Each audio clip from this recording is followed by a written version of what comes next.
Alright, here we go. I'm uploading the full text of the bill and asking ChatGPT to be clear, straightforward, fully unbiased, to call things exactly as they are, no sugarcoating, no fluff, no spin. You know, nothing fancy, just the usual prompt. So let's get to it and have ChatGPT break down the entire document in detail with its own thoughts along the way, and here it is. Got it. Here's the full, honest, no-fluff breakdown of what this bill is actually trying to do, what matters most in it, and what I think about it. Straight talk, no spin, just calling things exactly as they are. Trump's big beautiful bill is a political showpiece. It's not just a policy move, it's a pitch.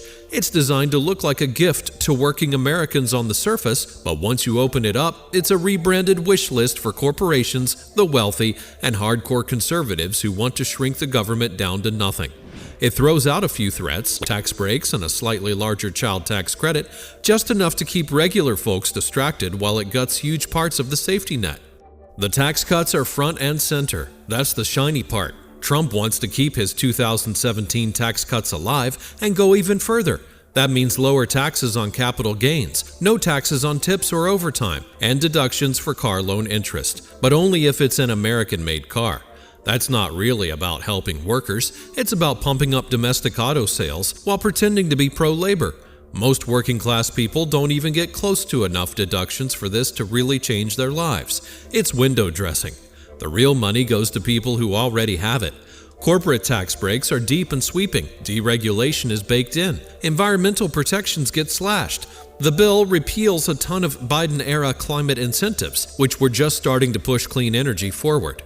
If this bill becomes law, solar and wind projects get kneecapped, and oil companies win again. It's the fossil fuel lobby's dream come true.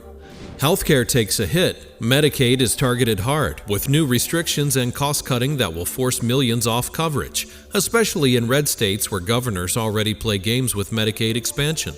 There are also changes to SNAP, food stamps, that tighten eligibility and cut benefits. That's cruel, plain and simple. People don't go on food stamps for fun. Cutting programs to pay for tax breaks is just robbing the poor to reward the rich. The child tax credit boost is small, temporary, and doesn't apply to the lowest income families, the ones who actually need it the most. They've done this on purpose. It's structured in a way that excludes people who don't earn enough to pay taxes in the first place. So while the headline says, "We're helping families," the fine print says, "Unless you're poor." There's also a big focus on eliminating taxes on tips. Trump's been pushing it hard at rallies, claiming it's his way of thanking service workers. But this is political candy. It barely moves the needle for most tipped workers and does nothing to fix wage theft, low base pay, or the fact that many service workers live paycheck to paycheck. It's not real help, but it's not hurting anything either. Then there's the border money. Over $46 billion to restart Trump's border wall. And honestly, border security is already his win over the previous administration. But the wall itself, it's more symbol than solution. That money could fund thousands of teachers or help struggling hospitals. Instead, we're pouring it into steel and surveillance in the desert. Not because it works, but because it plays well on TV. The bill also strips power away from federal agencies. It takes regulatory power out of the hands of departments like the EPA, HHS, and the Education Department, and gives more control to Congress and even the President. That means fewer guardrails, fewer checks, more executive control. It's a quiet way to dismantle how government oversight works, and when those guardrails are gone, corruption is easier. No other way to put it. There are also massive giveaways to religious schools and conservative causes buried in the education and social policy sections.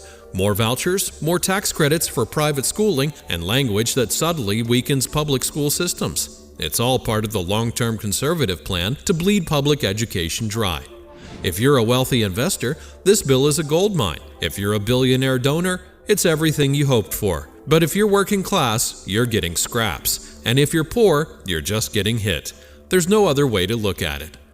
This bill isn't about solving real problems. It's about shaping a certain kind of country. Smaller government, weaker safety nets, more wealth at the top, and culture war victories sold as policy. It's performative politics wrapped in fiscal jargon.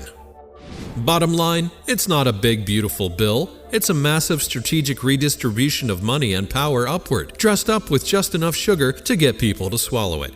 It helps the rich, kicks the poor, and hopes you're too distracted by the headlines to read what's actually inside. But now we've read it, all of it, and it's ugly.